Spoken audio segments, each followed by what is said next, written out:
Bonjour, bienvenue pour cette 17e capsule d'écologie intégrale.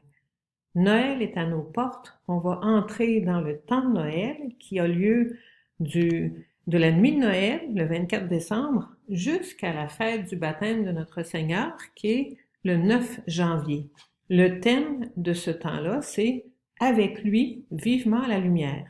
Je pense qu'on peut facilement faire des liens entre l'écologie intégrale et ce temps de Noël. Les mots du prophète Isaïe qu'on va entendre dans la célébration de Noël, de la nuit, le peuple qui marchait dans les ténèbres, ça résonne encore pour nous aujourd'hui d'une manière particulière. Oui, nous autres aussi, on marche dans les ténèbres. On a l'impression parfois que notre monde est en train de vaciller. L'avenir est incertain. Sœur notre mère la terre, comme l'appelle François d'Assise, est en grande souffrance. Nous entendons ces cris de douleur dans le grondement des vents de tempête, dans la fureur des feux qui ont détruit les forêts, comme en Colombie-Britannique, mais à tellement d'autres endroits cette année, dans le tumulte des flots qui emportent tout sur leur passage. Nous les percevons dans le douloureux silence des espèces vivantes qui ne sont plus. Nous l'entendons dans l'inquiétude des enfants et des jeunes qui redoutent l'avenir. Le peuple qui marchait dans les ténèbres a vu se lever une grande lumière. Nous désirons cette lumière de tous nos vœux. Oui, vivement la lumière, qu'elle vienne. Notre désir se fait plus vif chaque jour. Quelle lumière pourrait bien percer nos nuits? Cette lumière-là nous arrive d'un endroit inattendu. Un endroit pauvre, le plus pauvre des lieux, une crèche. Cette lumière n'aura rien de l'éclat d'une révolution technologique. Ce ne sera pas non plus la lumière clinquante qui signalerait qu'un tour de passe-passe, un tour de magie a tout réglé. C'est plutôt la lumière humble et tenace d'une présence qui nous accompagne. Un mot-clé dans le thème « Avec lui ». Avec lui, vivement la lumière. Cette lumière, lui, dans le seul lieu apte à l'accueillir, le lieu intime de notre cœur.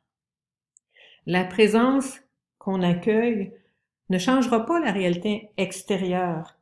Ça réglera pas les problèmes climatiques et de biodiversité d'un seul coup, pas du tout, mais ça nous transforme de l'intérieur. Ça éveille notre tendresse pour le monde. Cette lumière nous donne force et courage pour avancer. Si Dieu lui-même vient nous rejoindre dans notre chair, c'est parce qu'il aime notre monde. Il s'y engage avec nous pour que nous soyons avec lui. Les anges pouvaient bien annoncer aux bergers dans l'évangile de Luc une bonne nouvelle, une grande joie. Passons maintenant à la fête de la Sainte Famille qui aura lieu le 26 décembre. Marie et Joseph sont bien inquiets quand ils se rendent compte que Jésus n'est pas avec eux alors qu'ils sont en train de revenir d'un pèlerinage à Jérusalem. Ils s'en vont chez eux à Nazareth. Et là, Jésus qui pensait être avec la parenté ou avec d'autres mondes dans la caravane n'est pas là. Ils rebroussent chemin et ils le retrouvent en grande discussion avec les docteurs de la loi. Et Jésus leur donne une explication qu'ils ne sont pas en mesure de comprendre. Jésus dit « Il me faut être chez mon Père ». Jésus vient de cette manière-là de leur indiquer la place où il se tiendra toujours tout au long de sa vie. Chez son Père, tout en étant aussi avec nous, les humains. C'est un secret qu'il nous partage dans le fond. Il pourra tout affronter jusqu'à la croix parce qu'il va vivre ancré dans la relation fondamentale qui le fonde, la relation avec son Père. C'est une clé pour nous. De même, il nous offre d'être avec nous, toujours. Et du coup, nous autres aussi, on va être avec le Père. La fête de l'Épiphanie, le 2 janvier, avec les célèbres rois mages. La visite des mages est racontée dans le chapitre 2 de l'Évangile de Matthieu. Ce sont des sages qui sont venus de loin, qui se sont mis en route pour une rencontre. Ils cherchent, ce sont des chercheurs de Dieu. Ils sont en quête d'un surplus de vie, d'un surplus de sens. C'est une quête qui est patiente, obstinée.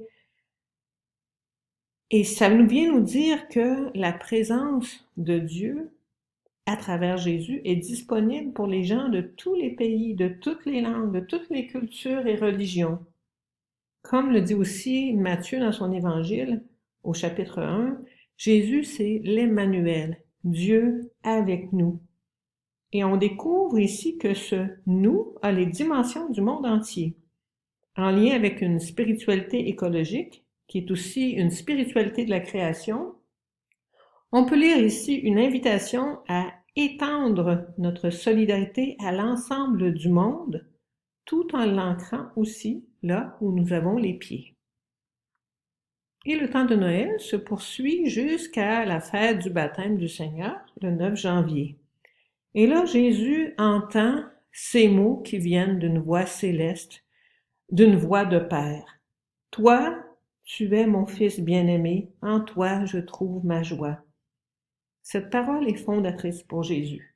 Sa vie et sa mission seront constamment irriguées par cette relation fondamentale, porteuse de vie et de joie.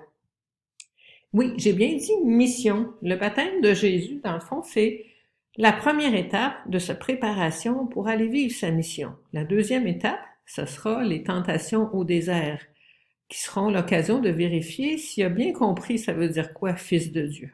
Fils de Dieu, c'est pas un lieu de pouvoir, c'est pas un lieu pour obtenir de la gloire, c'est un lieu relationnel pour être vraiment au service.